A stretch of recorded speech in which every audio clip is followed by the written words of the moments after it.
पाक भारत कशीदगी 47 के बाद से कभी शायद कुछ ऐसा अरसा आया ही नहीं है जिसमें कमी आई हो, लेकिन बाद मौके ऐसे आते हैं जिसमें एक जंगी जुनून इंडिया के अंदर लगता है कि अरूज के ऊपर है, और वो बहुत हर दूसरे तीसरे साल एक ऐसी सिचुएशन पैदा हो जाती है। पिछले 15-20 सालों का अरसा आप देखें तो 9/11 के वाक़यात के वक्त भी वो हमारे इंटरनेशनल बॉर्डर्स के ऊपर फ़ौज लेकर आ गए थे, मजबूर पाकिस्तान को करने के लिए और दबाव डालने के लिए कि उधर से भी कुछ सूरत हाल है तो इधर से हम भी आए हुए हैं।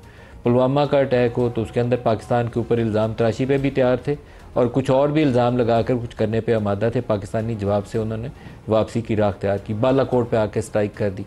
पाकिस्तान ने जब उनके जहाज़ मार गिराए तो शर्म फिर भी नहीं आई, फिर भी वो अपने उसी दावे पे और इल्ज़ाम पे कायम रहे। अभी भी सूरत हाल कुछ वैसी ही है, मिलती जुलती।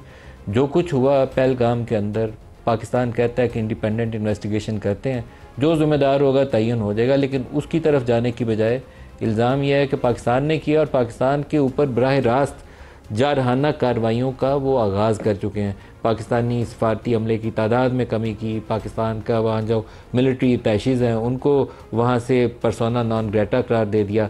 इसी तरीके से और जितने इकदाम ले सकते थे, लेकिन एक उसमें सबसे बड़ा जो मामला है वो है इंडस वाटर ट्रीटी, जिसको वो कह रहे हैं कि हेल्ड इन अबेंस, जिसकी दुनिया के इंटरनेशनल लॉ में गुंजाइश नहीं है, लेकिन अभी जारहियत एक स्टेप आगे चली गई है। आज की ताज़ा तरीन इतलात ये हैं कि चिनाब रिवर के फ़्लो को वो ऑब्स्ट्रक्ट कर रहे हैं, पानी का बहाव रोका जा रहा है। तो प्रोग्राम में आज हमारे साथ मेहमान शख्सियत जिनके ज़िम्मे है पाकिस्तान का बयानिया भी और वो फ़ैसला लेना भी कि अगर भारत की तरफ से एक गोली आती है तो यहाँ से वो 10 गोलियों में जवाब कैसे जाना है। वो टिट फॉर टैट बाकी चीज़ों पे तो हो सकता है, लेकिन अगर पाकिस्तान पे हमला होता है तो हमारा जवाब क्या होगा, कितना मजबूत और तवाना होगा कि दूसरे को समझ आ जाए।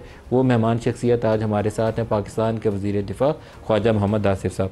ख्वाजा साहब बहुत शुक्रिया आप हमारे साथ शामिल हो रहे हैं। सर, बहुत सारी चीज़ों पे बराबरी में जवाब दिया जा सकता है। वो कहते हैं हम रास्ते बंद करेंगे, हम भी कहते हैं हम रास्ते बंद करेंगे। वो कहते हैं सफारती हमला, हमने कहा हम भी सफारती हमला बंद कर देंगे। लेकिन हमला होता है तो फिर हमारा जवाब क्या होगा? देखिए, वो हमला जो अगर हुआ तो वो बड़ा वाशगाफ अल्फाज में पिछले 8-10 रोज़ में बार बार जो है क़यादत के हर लेवल के ऊपर उसका जवाब दिया गया है कि हम उसका मुंह तोड़ जवाब देंगे, और डेफिनेटली हमारे जवाब जो है उससे लेवल बढ़ेगा। कोई हम उससे कोई मामूली जवाब नहीं देंगे।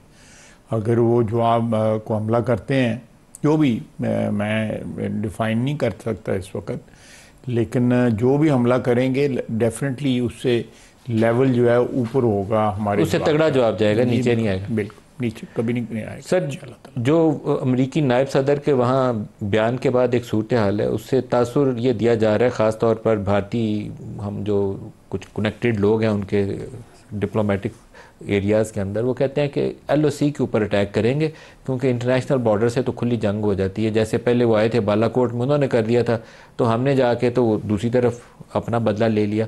तो ये इस तरह की कैफियत है, उसको आप एंटिसिपेट कर रहे हैं? देखिए मलिक साहब, अगर आप एंटिसिपेट करें, ये तो एक अंदाजे हैं कि जी जंग जो है बढ़ेगी नहीं और LOC तक कंटेन रहेगी, या वर्किंग बाउंड्री जो सियालकोट की है वहाँ कंटेन रहेगी। लेकिन जब जंग शुरू हो जाती है तो बाज़ औक़ात जो है ना वो उसको आप कैलिब्रेट नहीं कर पाते, उसको कंट्रोल नहीं कर पाते जो है। तो ये starting a war itself is something which is extremely dangerous, you know.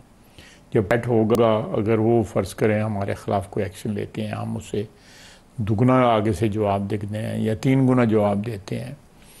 तो ये सारी जंग जो है, जो मोदी जो जंग लड़ रहा है वो अपनी ज़ाती अना की जंग लड़ रहा है और वोटों की जंग लड़ रहा है। ये सारे जो वो राहत तंदूरी का एक शेर है, इंडियन शायर है कि ये कोई बॉर्डर पे जो, उसका मतलब ये है कि बॉर्डर पे जो टेंशन है कि पता करो कहीं इलेक्शन तो नहीं हो रहा। बिल्कुल, मुझे भूल गया। बिल्कुल ऐसा ही है उसका, मैं कोशिश करूंगा निकाल के, आप जब बोल रहे हो तो चला भी दूंगा। तो वो उनका बड़ा मशहूर शेर है उसका कि कहीं अगर बॉर्डर पे कोई टेंशन है या कोई आमने सामने हुई हैं दोनों अफवाज, तो कहीं हिंदुस्तान में, तो ये एक एस्टेब्लिश्ड चीज़ है कि थ्रू आउट हिस्ट्री जो है ना, आप कभी भी तलाश करेंगे, खुसूसन मोदी की हुकूमत के दौरान, कि जो पॉलिटिकल कंपल्शंस हैं वो डिक्टेट करती हैं उनकी स्ट्रेटेजिक पॉलिसी जो है,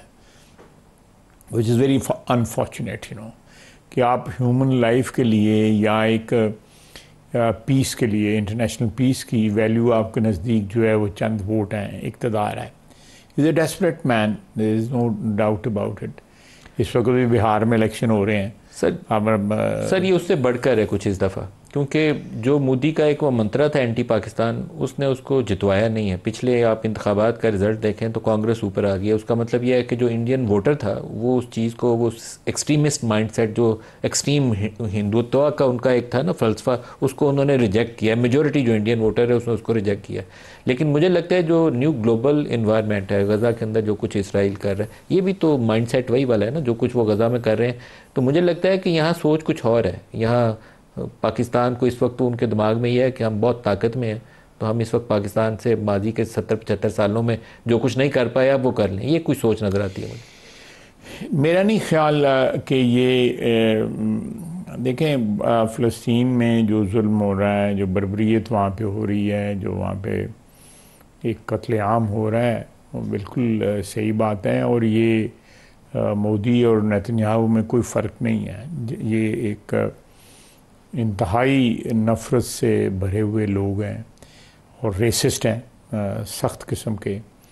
ये अपनी सुपीरियरिटी जो है हिंदुत्व के तहत जो है वो कहते हैं कि हम सुपीरियर लोग हैं, not only in comparison with other races और रिलीजन, बट वो विदिन जो हिंदू मज़हब है उसके अंदर भी वो एक सुपीरियरिटी का एक उनका एम्बेडेड कॉन्सेप्ट है उनका। तो आपकी मिसाल सही है, लेकिन मैं समझता हूँ कि वहाँ पे जो क्लैश हो रहा है, वहाँ पे तो बदकिस्मती ये है कि जो गज़ा के मुसलमान हैं उनकी मदद के लिए कोई नहीं आया।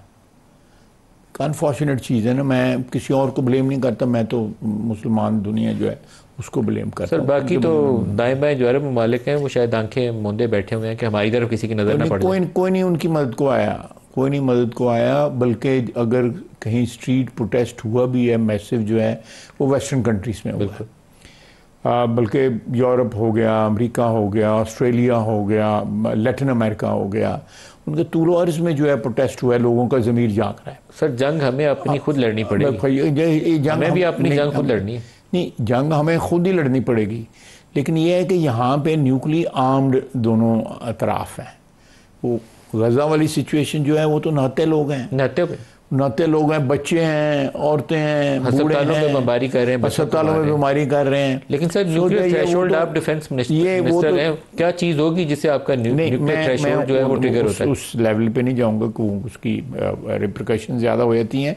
मैं न्यूक्लियर की ऑप्शन की जो है ना, सिर्फ इतना कहूँगा कि वहाँ पे वो जिस दिलेरी के साथ बर्बरियत और कत्लेआम कर रहे हैं वहाँ पे ज़ायनिस्ट जो है, सेहूनी जो हैं, वो यहाँ पे जो है हिंदुत्व जो है ना वो उस तरह नहीं कर सकती, क्योंकि वहाँ पे उनको पता है कि आगे नहते लोग हैं, आगे बच्चे हैं, औरतें हैं, बूढ़े हैं और जवान जो हैं वो नहाते हैं, उनके पास कुछ नहीं है। ख्वाजा साहब लेकिन यहाँ पे अगर किसी इस किस्म की वो मेंटेलिटी अगर मोदी ने अप्लाई करने की कोशिश की, जो गज़ा में अप्लाई हो रही है या जो नेतन्याहू अप्लाई कर रहा है या जो नेतन्याहू के जो अलाइज हैं वो अप्लाई कर रहे हैं, उनको उसको मदद कर रहे हैं, उसको मुसल्लह कर रहे हैं, तो यहाँ पे आगे पाकिस्तान जो है वो उस तरह का जवाब देगा कि तारीख़ याद रखेगी कि किसी कौम ने आगे से जवाब दिया था। तारीख़ याद रखेगी।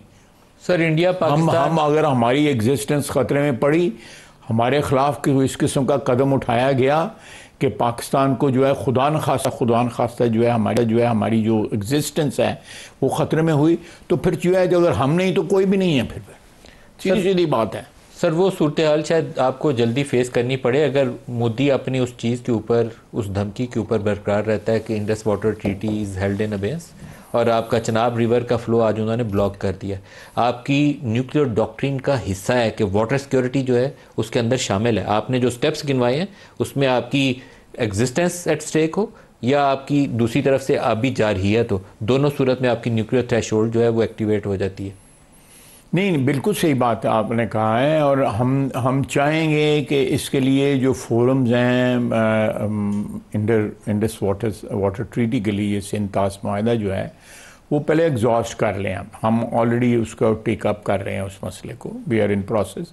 2-4 रोज़ आपको पता भी लग जाएगा उसका कि हम जो उस ट्रीटी के जो अंपायर हैं, ग्रंटर तो नहीं मैं कहूँगा, सबसे बड़ा अंपायर तो वर्ल्ड बैंक है, वही ना, एक ही है और तो कोई नहीं है, एक ही है, सबसे बड़ा छोटा नहीं है, एक ही है वर्ल्ड बैंक। एग्रीमेंट की इंटरनेशनल सैंक्टिटी है, उसको आप अबेयंस करें, सस्पेंड करें, वो कर ही नहीं सकते, यूनिलैटरल वाली ऑप्शन उसमें एग्जिस्ट नहीं करती। वो अगर उसमें कोई रास्ता निकलता है, लाजमी तौर पे वर्ल्ड बैंक में जो है पार्टनर्स हैं बहुत से लोग।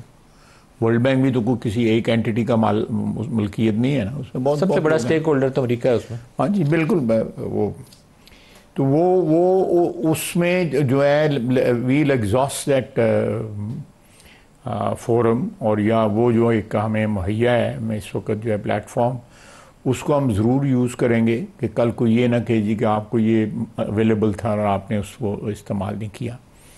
वो ज़रूर इस्तेमाल करेंगे, लेकिन मैं फिर कहूँगा चाहे वो आबी जारहियत है या वैसे मुसल्ला जारहियत है, हमारे एग्जिस्टेंस को जिस तरह इस वक्त आपने मिसाल दी, गज़ा की मिसाल दी, बदकिस्मती है, उम्मत मुसलमान की बदकिस्मती है। मैं किसी और को ब्लेम नहीं करूँगा, कतई तौर पे ब्लेम नहीं करूँगा, उम्मत मुसलमान की बदकिस्मती है।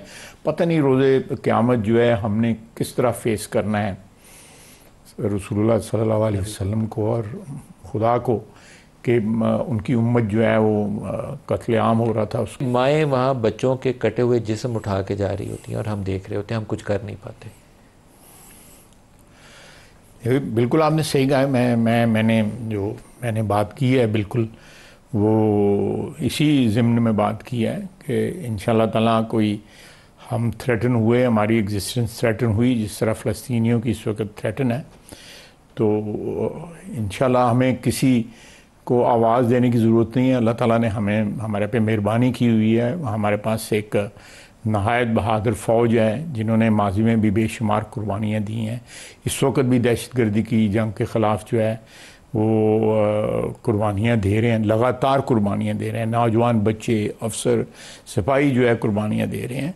तो अगर ये ऑल आउट वॉर हुई या ऑल आउट एक सूरत हाल जो है बिगड़ती है, दहशतगर्दी भी तो बाय प्रॉक्सी वॉर है इंडिया की, चाहे वो BLA है, चाहे वो TTP है, वो प्रॉक्सी वॉर है इंडिया की जो है वो हमारी जो है। मैंने आज से 8 साल पहले जो है अमेरिका में बैठ के कहा था कि हमारे सरहदों के दोनों तरफ दुश्मन एक ही है। एक तरफ वो खुद बैठा हुआ है, दूसरी तरफ उसकी प्रॉक्सीज बैठी हुई हैं, वो अफ़गानिस्तान में बैठी हों या किसी और जगह बैठी हों, वो उनकी प्रॉक्सीज हैं। सो ये जो जंग है हमारे ख़िलाफ़ जो है दोनों अतराफ से हिंदुस्तान लड़ रहा है। ये TTP वालों का किसी मज़हब वगैरह के साथ ताल्लुक़ नहीं है, ये किराए के लोग हैं। ये किसी के लिए भी किसी से पैसे लेके जंग लड़ सकते हैं। तो ये हिंदुस्तान की प्रॉक्सी हैं, ये हिंदुत्व की प्रॉक्सीज़ हैं, ये TTP वाले भी और BLA वाले भी। सो मैंने उस वक्त कहा था 2017 में जब मैं फॉरेन मिनिस्टर था, मैंने उस वक्त भी कहा था ये लोग प्रॉक्सीज़ हैं, और हमने 2 लाख फ़ौज कमिट की हुई थी। उस वक्त मैं बात कर रहा हूँ इस बॉर्डर के ऊपर जो हमारा वेस्टर्न बॉर्डर है, और ये हमें जो है वेस्टर्न कंट्रीज जो है हमें दहशतगर्दी के ऊपर लेक्चर देती हैं। सबसे बड़ा निशाना हम है इस वक्त। ये भी दहशतगर्दी है, ये आबी दहशतगर्दी है, उसके साथ दूसरी दहशतगर्दी है कि एक खुद ड्रामा रचा के और ख़ुद सारा उसका, अब तो सारी दुनिया में हिंदुस्तान में कह रही है कि ये एक ड्रामा था। जो चनाब के फ्लोज बंद हुए हैं ख्वाजा साहब, आपका पीक फ्लोज उसमें 87,000 क्यूसिक पर डे, वो अब 11,000 क्यूसिक पर डे पे आ गए हैं। बाज़ फुटेजेस जाहिर करती हैं कि कुछ अभी गुजरगाहें जो थी वो ड्राई नज़र आती हैं। आपका इसके ऊपर अमल क्या होगा? सीज़न वैसे ड्राई, आबी गुजरगाहें आप गुजरे होंगे, नहरों का पानी इस वक्त बंद है। नहरें जो हैं इस वक्त उनमें कम ही पानी होता है। नॉर्मली मई के एंड में या मिडिल में पानी आहिस्ता आहिस्ता इंक्रीज़ होना शुरू होता है। इसी तरह जो नदी नाले भी हैं, आप सियालकोट गए हैं, वहाँ भी जो नदी नाले हैं उनमें पानी जो है ये इस वक्त लो होता है। मैंने अभी आपको बताई है एवरेज जो है मैं फिर आपको बता देता हूँ। ख्वाजा साहब, अगर अदाद-ओ-शुमार से ये साबित होता है कि उन्होंने फ्लोज को ऑब्स्ट्रक्ट किया है तो आपका रिस्पांस क्या होगा? देखिए, ये आज सिचुएशन राइज हुई है तो हम इसको अपने रिस्पांस को कैलिब्रेट करेंगे। We will raise this issue. इस वक्त बगलिहार का भी हमारे पास स्टोरेज जो है कैपेसिटी मेरे पास है इस वक्त जो है 0.09 जो है मिलियन एकड़ फीट है इस वक्त। आगे दुलहश्ती डैम है, उसकी 0.03 है इस वक्त मिलियन एकड़ फीट जो है। ये कोई रेजरवायर में कोई ज़्यादा पानी नहीं है उधर भी। तो मैक्सिमम पीक जो रिकॉर्ड हुआ है 2/5 को हुआ है, वो 87,000 क्यूसिक हुआ है। ये मराला की बात है, चिनाब की बात हो रही है तो चिनाब से मराला में से चिनाब ये गुजरता है। तो ये मैंने आपको स्टोरेज कैपेसिटी भी है, रेजरवायर्स की एवरेज बता दी है अपस्ट्रीम जो इंडिया में है, और जो हमारे पास जो है वो। ख्वाजा साहब, आप शाम तक अपने ऑफिशियल से पूछेंगे तो आपको पूरी डिटेल मिल जाएगी कि ऑब्स्ट्रक्शन कहाँ पर है और कितनी हुई है। आपका रिस्पांस क्या होगा? देखिए, ये तो हुकूमत फैसला करेगी। मैं अगर कोई मेरे जहन में कोई प्रपोजल है तो मेरे लिए माने है कि मैं नहीं उसको मैं मीटिंग में हो सकता है आज हो सकता है मीटिंग जो है वो आज ही बुलाई जाए इस टॉपिक के ऊपर कि इसको किस तरह फेस करना है। तो वो भी एक कैलिब्रेटेड जो है रिस्पांस होगा, जिसमें ऑब्वियसली हमारी डिफेंस फोर्सेस जो हैं उनका एक की रोल है उसमें। ख्वाजा साहब, इसका फोरम क्या होगा? आप NSC में जाएंगे ये इशू लेकर, या प्राइम मिनिस्टर और आर्मी चीफ और आप तीनों मिलकर फैसला करेंगे? देखें, ये इनिशियली तो इसका एग्जामिन इसको जो है जो आप कह रहे हैं आर्मी चीफ और प्राइम मिनिस्टर ही करेंगे, और उनके साथ उनके जो मावनीन हैं वो करेंगे। लेकिन अल्टीमेटली इसको जो भी इसका फैसला होगा, वो जो भी फोरम डिसाइड उसमें होगा, क्योंकि जो अमूमन जो स्ट्रेटेजिक डिसीजंस जो हैं वो बड़े फोरमों पे नहीं किए जा सकते, वो तो एक छोटे फोरम पे किए जाते हैं। लेकिन एक कम से कम गाइडलाइन जो आप कह रहे हैं वो तो लेनी होगी। सर, आपने पहले दिन जिस दिन इंडिया की तरफ सेक्शन हुए, आपने और डार साहब ने एक टर्म यूज़ की थी कि ये जो इंडस वाटर ट्रीटी को सस्पेंड करना है, इसके ऊपर अगर अमल पैरा होता है भारत तो it would be treated as an act of war. फिर मैं आज भी कह रहा हूँ कि it is an act of war, और अगर वहाँ पे कोई फैसिलिटी बनाते हैं वो, तो हम उस फैसिलिटी को तबाह करेंगे। बिल्कुल करेंगे। मैंने कल भी कहा है, परसों भी कहा है। और पानी रोका जाना भी उसी में एक्ट ऑफ वॉर में शामिल है। एक्ट ऑफ वॉर में ये एक ऐसी सिचुएशन है कि ये सारा रीजन जो है, ज्योग्राफी जो है इस वक्त हमारी जो इस इलाके की, जिसमें पाकिस्तान भी है, हिंदुस्तान भी है, चाइना भी है, और यहाँ पे पानी की किल्लत जो है बहुत ज़्यादा बढ़ती जा रही है। और मेरा ख़दशा है कि आइंदा जितनी जंगें होंगी वो पानी पे होंगी। ये पानी एक ऐसी जो है लाइफ लाइन है ना, ये ह्यूमन जो एग्जिस्टेंस है उसके बगैर है ही हो नहीं सकती, लाइफ लाइन है। सर, इंडस वाटर ट्रीटी में हम 3 दरिया, उनको मैं बहुत एक्सपर्ट तो नहीं हूँ लेकिन एज ए जनता था कि वो कमज़ोरी में किया गया फैसला। तीनों आप दरिया उनको दे के तो बहुत अच्छा उस वक्त कहा गया था कि अयूब खाना दरिया बेचती हैं, कहा गया था। बिल्कुल। मैं was a teenager then, teenager तो नहीं था 12-10-11 साल मेरी उम्र थी, और उसको अयूब खान जितनी देर हुक्मरान रहा है उसको ये बात हॉन्ट करती रही है। उसको कहा जाता था असम्बलियों के अंदर अदरवाइज ये इस शख्स ने पानी बेचा है पाकिस्तान का। रावी सूख के नाला बन गई है, ब्यास का आपको पता है, ब्यास का पानी एग्जिस्ट नहीं करता, सतलुज जो है सैलाब के दिनों में आता है। तो मैं समझता हूँ कि ये मुआहदे जो हमने हिंदुस्तान में किए, सैड कि अयूब अपॉर्चुनिटी जो है और भी बड़ी स्ट्रेटेजिक अपॉर्चुनिटीज़ जो हैं वो गंवाई अमेरिका के प्रेशर में। वो मैं अभी डिटेल क्या आपको बताऊं। तो वो एक अल्लाह ताला हमें माफ़ करे, उस शख्स ने यहाँ पे रीत डाली कि जो है कॉन्स्टिट्यूशन एब्रोगेट हो सकता है। उस शख्स ने रीत डाली कि यहाँ पे जो है लोगों से वोट का हक छीना जा सकता है। जो अडल्ट सफरेज जो है, जो आम आदमी के पास वोट का हक है, वो भी लिया गया। करोड़ों वोटों को से महरूम करके वहाँ पे उसने 80,000 या 88,000 लोगों को वोट का हक सिर्फ दिया। तो ये सारे इक़दाम जो थे, ये आई डोंट नो वो किसके लिए काम कर रहा था। कम से कम मेरे नज़दीक तो पाकिस्तान के लिए काम नहीं कर रहा था अयूब खान। सर अल्लाह से अभी आपकी आंखों में आंसू आ गए थे फ़लस्तीन का तज़किरा करते हुए, मैंने आपको इंटरप्ट कर दिया, आप कुछ और भी कहना चाह रहे थे, लेकिन बहसीत कौम आपको, मुझे और हमारे जितने बड़े और पॉलिसी साज आज भी हैं और माजी करीब के जो ज़िंदा हैं, उन्हें अल्लाह ताला के सामने सजदे में जाके तौबा करनी चाहिए जो हमने इस कौम के साथ और इसके मुस्तक़बिल के साथ कर चुके हैं। देखिए हमारे मैंने बार बार कहा है, मैं I am on record, sometimes people feel very uncomfortable कि जब भी डिक्टेटर्स आते हैं, चाहे वो ज़ियाउल हक थे, चाहे जनरल मुशर्रफ साहब थे, या अयूब खान था, या याह्या खान था, इन्होंने जो फ़ैसले किए हैं, आप तारीख़ उठा के देख लें कि उन फैसले में पाकिस्तान ने नुकसान उठाया है, पाकिस्तान को उसका फ़ायदा नहीं हुआ। चाहे वो दहशत गर्दी की जंग थी, अफ़गान जंग के साथ हमारा क्या ताल्लुक़ था? अगर किसी मुल्क में उस मुल्क की हुकूमत के इन्विटेशन के ऊपर सोवियत यूनियन की फ़ौज आ जाती है, तो हमें लगते हैं वहाँ पे जाके जो है अमेरिका के साथ लड़ाई शुरू कर दें। और फिर खैरात मांगते हैं, वो कम देते हैं, तो हम कहते हैं, ज़िया साहब ने कहा जी कि ये पीनट्स हैं। 9/11 के बाद भी हमने यही किया। कौन सा पाकिस्तानी हाईजैकर था? वो जो सेक्रेटरी थे, उन्होंने एक चीज़ मांगी, हमने 4 दी उनको। And he was surprised. He was surprised. उसने ऑन रिकॉर्ड है, ऑन रिकॉर्ड बयान दिया कि मैंने ये मांगा था, और यानी घुटने टेक दिए इन लोगों ने, लेट गई है। और आज जो है जो हमारे बच्चे शहीद हो रहे हैं, ये बच्चे हमारे जो शहीद हो रहे हैं, ये उन गलतियों का जो है खमियाजा है, या उसके जो है हम कीमत अदा कर रहे हैं।